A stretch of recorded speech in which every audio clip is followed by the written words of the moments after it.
Hi friend, welcome to my channel.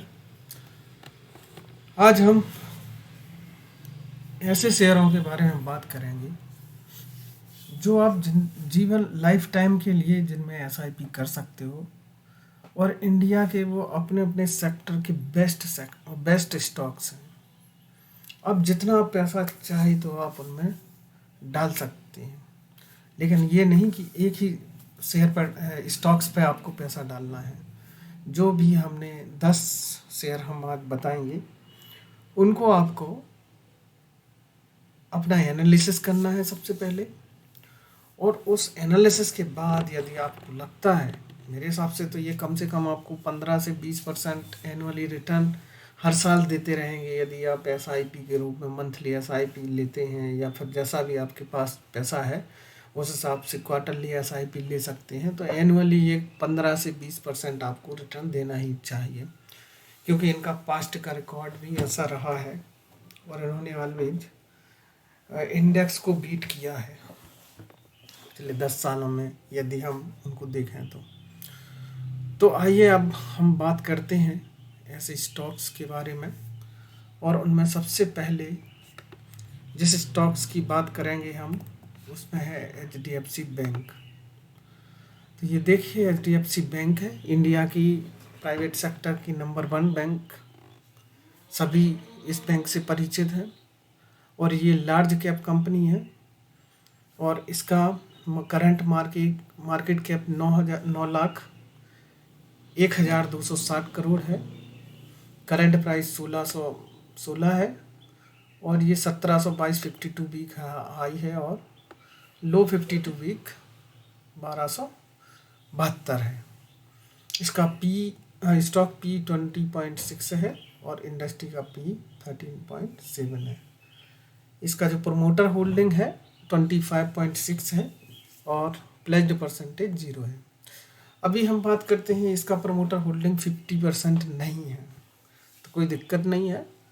इनका हम देखेंगे कि DII FII और प्रमोटर होल्डिंग परसेंटेज कितना है। तो ये बेस्ट बैंक है और इंडिया की प्राइवेट सेक्टर की। और यहाँ इसके हम रिटर्न के बारे में बात करते हैं। पहले कैसा इसने बिजनेस किया है ये देखिए। मार्च 2011 में 20,000 करोड़ का बिजनेस किया था, जो कि 22 में 1,35,000। तो आप लगा सकते हैं कि 7 गुना इसने रेवेन्यू बढ़ गया है। ऐसे प्रॉफिट, नेट प्रॉफिट इसका 4,000 करोड़ था, वो 38,151, लगभग 10 गुना प्रॉफिट बढ़ गया है। 10 साल का यदि CAGR देखा जाए तो 17 है, 5 साल का 10 है, 3 साल का 9 है और 1 साल का 10 है। तो ये अभी लास्ट 1 ईयर में इसने अच्छा रिटर्न नहीं दिया है। 1 ईयर क्या बल्कि 2 साल से ज़्यादा अच्छा रिटर्न नहीं दिया है। इसलिए इसका आप देख सकते हो 2 साल पहले भी ये इसी प्राइस पे था और आज भी है। तो आप ये मूवमेंट करेगा क्योंकि इसके रिजल्ट ऑलवेज अच्छे आते रहे हैं। आप देख सकते हो 2 साल में लगभग इसका 1% रिटर्न ही है। इसीलिए आपको ये CAGR 20 से कम दिख रहा है और ये 10, 5 साल का 10 और 3 साल का 9 दिख रहा है और 1 साल का 10 दिख रहा है, जबकि 2 साल से कुछ परफॉर्म नहीं किया है इसने। तो ये इंडिया का टॉप मोस्ट बैंक है, इस पे आप SIP करिए और देखिए कंपाउंड सेल्स ग्रोथ और प्रॉफिट ग्रोथ सभी प्रॉपर बढ़ रहे हैं ये, जैसा कि दिख रहा है। और अब हम बैलेंस के बारे में, रिजर्व इसका 2,76,000 करोड़ है, 2,46,772 करोड़। बोरोइंग इनकी ऑलवेज बहुत ज़्यादा रहती है क्योंकि ये RBI से पैसा लेते हैं, गवर्नमेंट से पैसा लेते हैं और ब्याज को देते हैं, तो इनकी बोरोइंग उतना वो नहीं रहती कि बैंकों में स्पेशली NPA देखे जाते हैं। और ये बहुत अच्छा बैंक है, इसमें कोई प्रॉब्लम नहीं है। और आप शेयर होल्डिंग पैटर्न देखिए, 25.60 प्रोमोटर की है, FII की 32% है और DII की 28.13 है। पब्लिक के पास केवल 14% के 13.99 14% के आसपास है। बाकी 86% लगभग प्रमोटर, FII और DII के पास है, थोड़ी सी गवर्नमेंट के पास है। तो ये नंबर 1 बैंक है प्राइवेट सेक्टर का और आप इसको इसको एसआईपी के रूप में एक एक दो दो शेयर जैसा कि आपके पास पूंजी हो ले सकते हैं। और इसका लॉन्ग टर्म रिटर्न देखिए, देखिए आप कैसे बढ़ रहा है ये। इसने 1999 से अपने इन्वेस्टर को 291 गुना कर दिया है पैसों को। आप लगा सकते हैं, यदि 1 लाख लगाया होता 20 साल पहले तो आज की स्थिति में 2 करोड़ 91 लाख हो चुके होते। तो हम आइए अब दूसरी कंपनी के बारे में बात करते हैं। उसका नाम है टीसीएस, टाटा कंसल्टेंसी सर्विस। ये हमारे इंडिया की आईटी सर्विस की सबसे बड़ी कंपनी है। इसका सॉफ्टवेयर बिजनेस है जो कि एक्सपोर्ट करते हैं ये इंडिया में, इंडिया के बाहर। और इनका करंट मार्केट प्राइस 12,48,121 करोड़ है। करंट मार्केट प्राइस 3,411 है। 52 वीक 3843 है और 52 वीक लो 2926 है। स्टॉक पी 30 है और इंडस्ट्री का पी 26.3 है। ये टाटा ग्रुप की कंपनी है। प्रमोटर होल्डिंग देखिए 72.3 है, तो कोई दिक्कत नहीं है, 50% से ज़्यादा है। प्लेज्ड परसेंटेज 1 लेस देन 1 है, कोई दिक्कत नहीं है, थोड़ा चलता है। ये डिविडेंड भी अच्छा देती है 1.26%। आइए हम इसके रिटर्न के बारे में बात करते हैं। एनुअली रिटर्न देखिए, मार्च 2011 में इसका सेल्स था 37,325, जो कि मार्च 2022 में 1,91,754 करोड़ हो गया है, लगभग 6 गुना बढ़ गया है।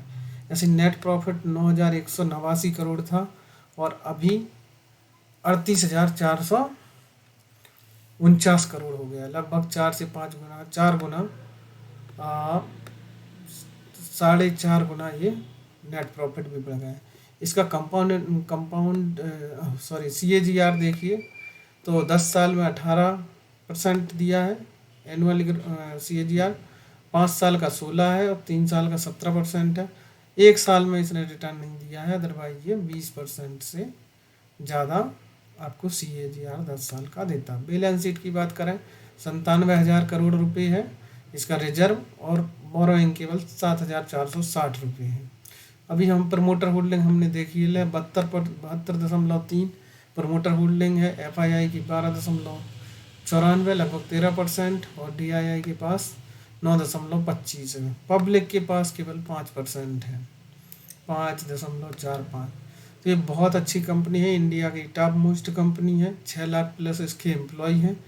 आप इसको अपने राडार पर रख सकते हैं और यदि आपको अच्छा लगे तो आप इसको SIP के रूप में यूज कर सकते हैं।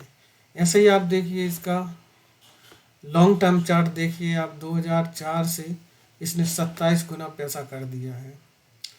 तो ये दूसरी कंपनी रही। तीसरे नंबर की कंपनी की हम बात करते हैं तो उस कंपनी का नाम है रिलायंस।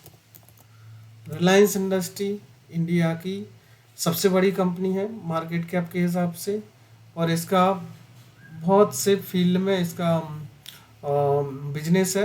इवन दो सबसे ज़्यादा इनका ऑयल रिफाइनरी में है, एनर्जी में भी है, रिटेल में भी है और इनका इंटरटेनमेंट में भी है। TV वगैरह बहुत सो हैं इनके और डिजिटल सर्विस में भी है, जियो सर्विस भी है इनका। तो इस टाइप से ये इंडिया की टॉप मोस्ट कंपनी है वैल्यूएशन के हिसाब से। मार्केट कैप इसका 15,81,331 करोड़ है। करंट प्राइस 2337 है और हाई 2856, लो 52 वीक लो 2180। इसकी प्रमोटर होल्डिंग 50.5 है, कोई दिक्कत नहीं है।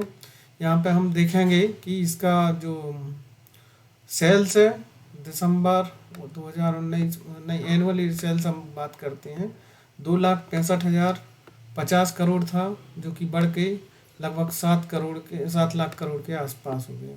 नेट प्रॉफिट लगभग 19,000 करोड़ प्लस था, वो 67,845 करोड़ है। इसका भी 10 साल का CAGR 18%, 5 साल का 20% और 3 साल का 17% और 1 साल का इसने ज़्यादा रिटर्न नहीं दिया है। आप यहाँ देख सकते हो कि रिलायंस रिलायंस का ग्राफ भी आपको वैसा ही दिखेगा जैसा कि एचडीएफसी बैंक और टीसीएस का आपको दिखा है। 2002 से इसने 43 गुना पैसा कर दिया है आपका। प्रमोटर होल्डिंग की कोई दिक्कत नहीं है जैसा कि हमने बताया है। और ये पैटर्न है हमारा 23% एफआईआई के पास है, 15% डीआईआई के पास है और पब्लिक के पास केवल 10% है। तो कोई प्रॉब्लम नहीं है। अब हम थोड़ा शॉर्ट करेंगे कंपनियों के बारे में डिस्क्रिप्शंस।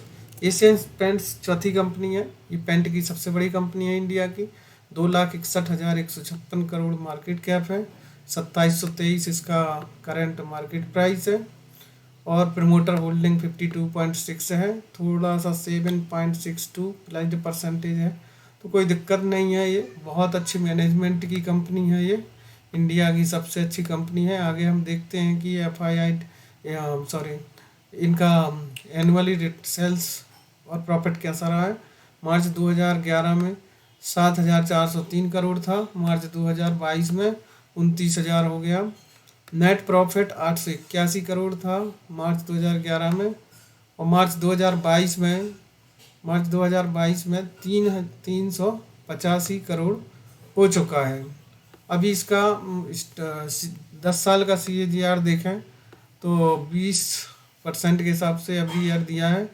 5 साल का 19% है और 3 साल का 15% है। एक साल में जरूर इसने माइनस दिया हुआ है रिटर्न -12%। बैलेंस शीट ठीक है, साफ सुथरी है। 14,007 करोड़ है और बोरोइंग 1,866 करोड़ की है। कभी भी ये वापस कर सकते हैं। शेयर होल्डिंग पैटर्न प्रमोटर के पास 52% है, एफआईआई के पास 18% है और 9% है डीआईआई के पास। पब्लिक के पास केवल 20% है। 80% इन तीनों के पास है।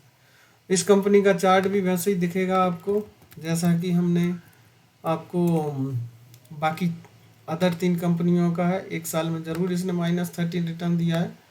बट आप लॉन्ग टाइम देखिए, आप 1999 से आपके पैसे को 228 गुना ये कंपनी कर चुकी है। तो आइए हम नेक्स्ट कंपनी की बात करते हैं। और नेक्स्ट कंपनी में नाम है टाइटन का।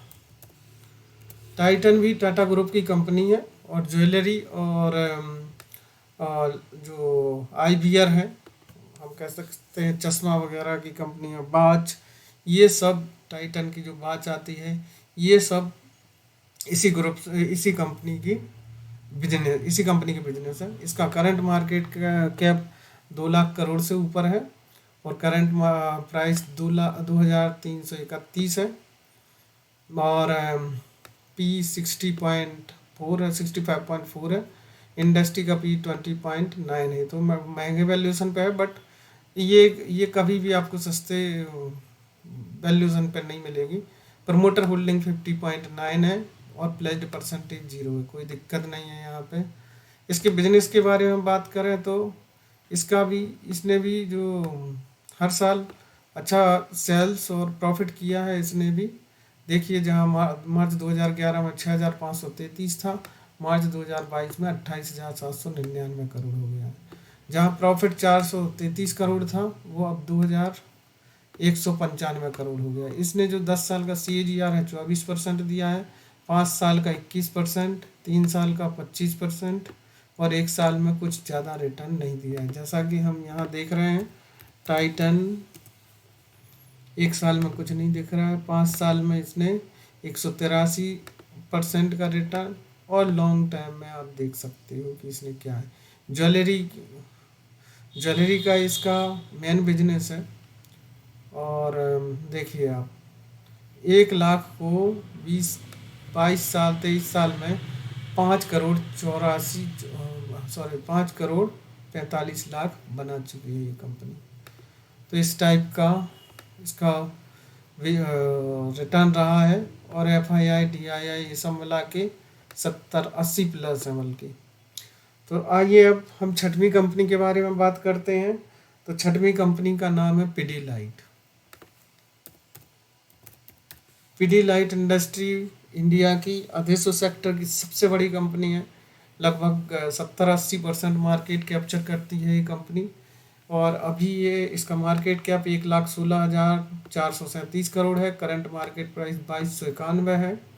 और प्रमोटर होल्डिंग 69.9 है। प्लेज्ड परसेंटेज 0 है। कोई दिक्कत नहीं है। adhesive सेक्टर की सबसे बड़ी कंपनी है। पिडीलाइट से जो adhesive में जो बिजनेस है, इंडिया की सबसे बड़ी कंपनी है ये। इसके हम रिजल्ट के बारे में देखें, 2011 में 2,657 करोड़ था। अभी 10 साल बाद 2022 में 9,921 करोड़, लगभग 4 गुना बढ़ चुका है। नेट प्रॉफिट जहां 310 करोड़ था और अब पिछले साल मार्च 2022 में 1,207 करोड़ हो गया। ये भी लगभग 4 गुना बढ़ गया है। इसके CAGR की बात करें तो 10 साल में इसने 26% का CAGR दिया है, 5 साल में 21% का, 3 साल में 15% और 1 साल में -7% का। बैलेंस शीट क्लीन है।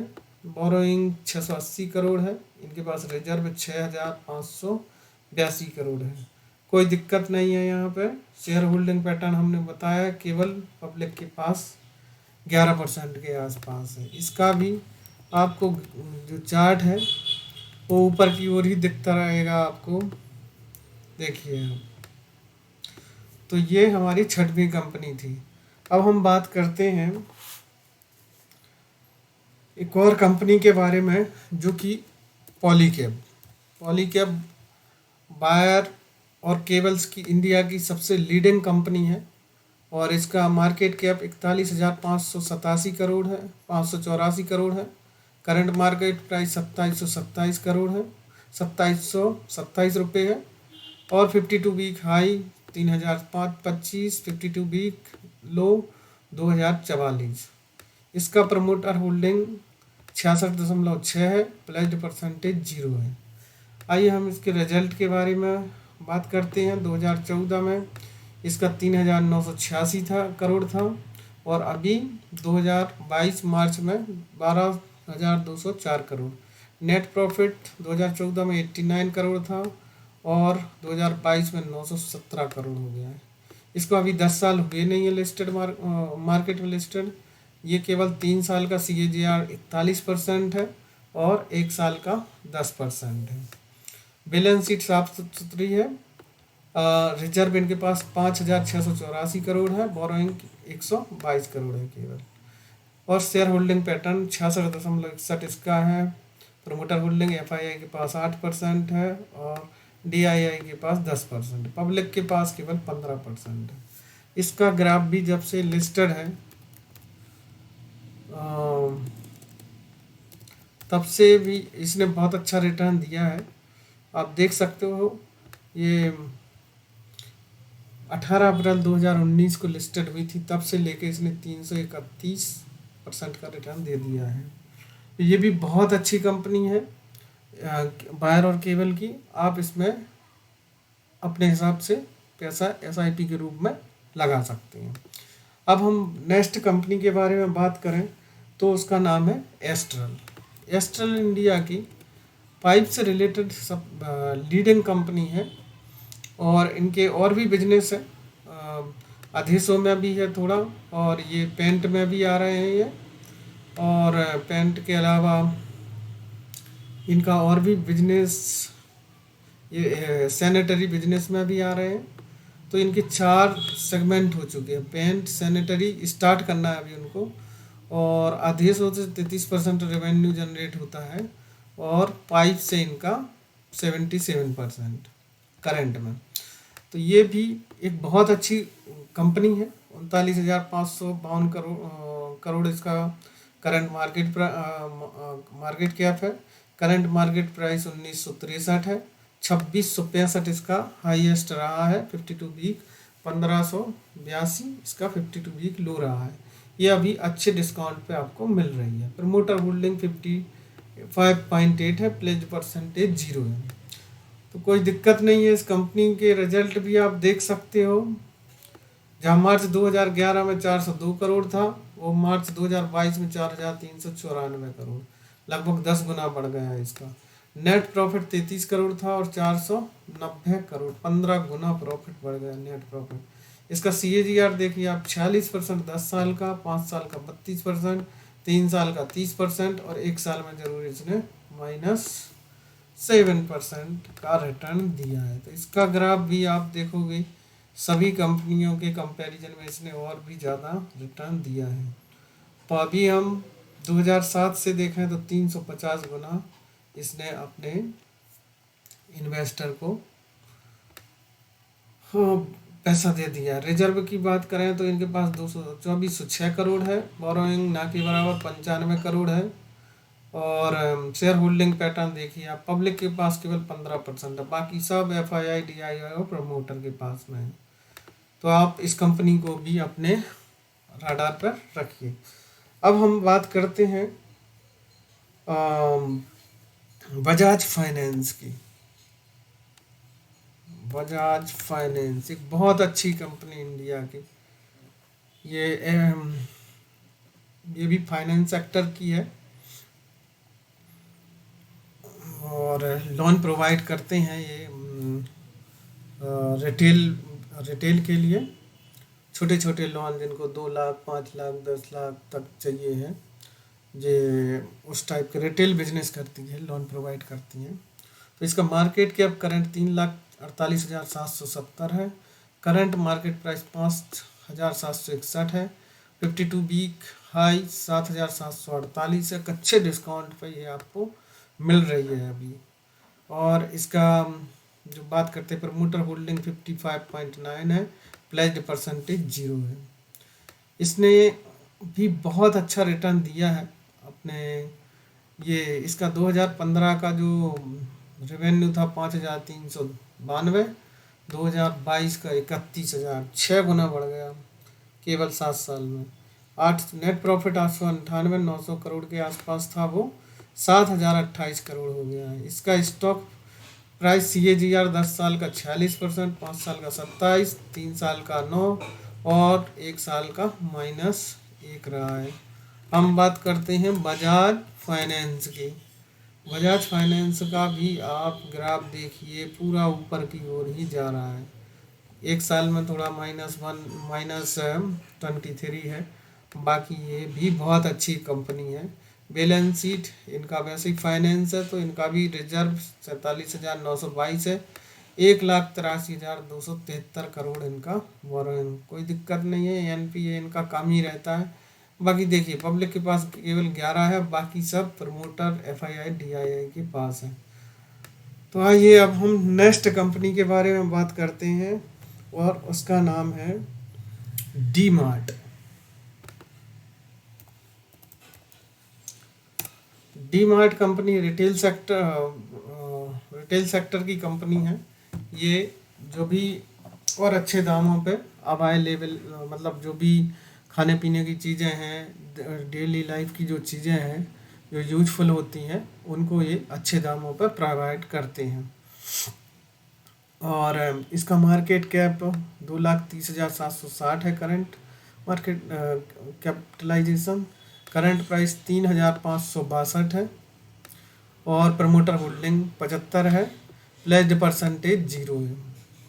इन्होंने भी जब से बहुत मतलब अच्छा रिटर्न दिया है, मार्च 2012 में 2,209 करोड़ था और मार्च 2022 में 30,976 करोड़ है।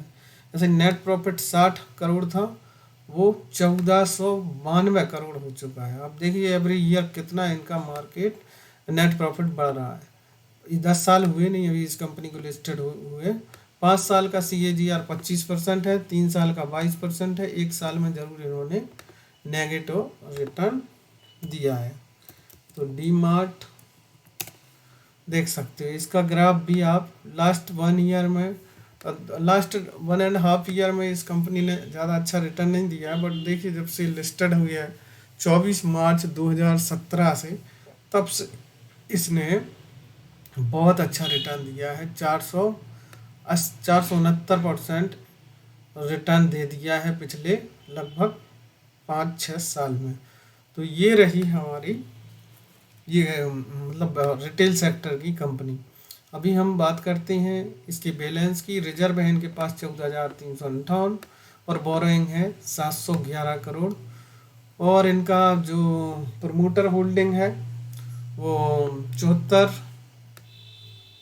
75% प्रमोटर है। एफआई के पास 8.5%, डीआईआई के पास 7, पब्लिक के पास केवल 9% ही है। तो ये सेक्टर, ये रिटेल सेक्टर की बहुत अच्छी कंपनी है। और इस टाइप से आज हमने लगभग 10 कंपनियों के बारे में डिस्कस किया जिनको आप एसआईपी के रूप में एक एक दो दो शेयर ले सकते हैं। लेकिन उसके पहले आपको क्या करना है, सबसे पहले अपना खुद का रिसर्च करना है। यदि आपको ये कंपनी अच्छी लगती है और आपको लगता है कि आने वाले समय में भी ये ऐसा ही रिटर्न देंगी, या फिर आप अपने फाइनेंशियल एडवाइजर से डिस्कस करके इन कंपनियों में एसआईपी के रूप में जैसे भी आपकी पूंजी है एक एक दो दो शेयर हर महीने ले सकते हैं। तो हम एक बार रिवाइज कर दें 10 कंपनियों के बारे में। पहली कंपनी थी एचडीएफसी बैंक, फिर टीसीएस दूसरी, एशियन पेंट तीसरी, रिलायंस चौथी, और पिडीलाइट पाँचवीं, टाइटन छठवीं, पॉलीकैब सातवीं, एस्ट्रल आठवीं, और बजाज फाइनेंस नौवीं, और डी मार्ट 10 कंपनी। तो इस टाइप से ये 10 कंपनी है आज हमने एसआईपी के लिए आपको बताई। आप एनालिसिस कर सकते हैं, आप अपने हिसाब से डिसीजन ले सकते हैं। Thank you for watching this video friend. And यदि आपको ये वीडियो अच्छा लगा हो तो please subscribe my channel for future reference. Thank you.